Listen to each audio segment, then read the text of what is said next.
Իսկ Սողոսը, որ տակավին տիրոջ աշակերտներին սպառնալու և նրանց սպանելու կրքով էր լցված, քահանայապետի մոտ եկավ և նրանից Դամասկոսի ժողովարաններին ուղղված նամակներ խնդրեց,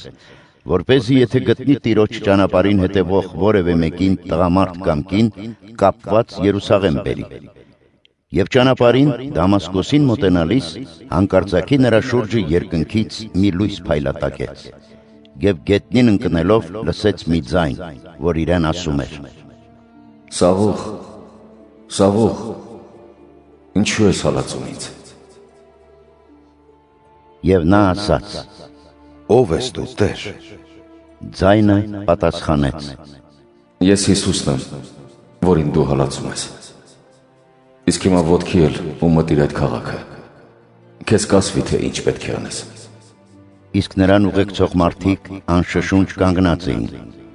միայն ձայնն էին լսում, բայց ոչինչ չէին տեսնում։ Սողոսը գետնից վեր ելավ,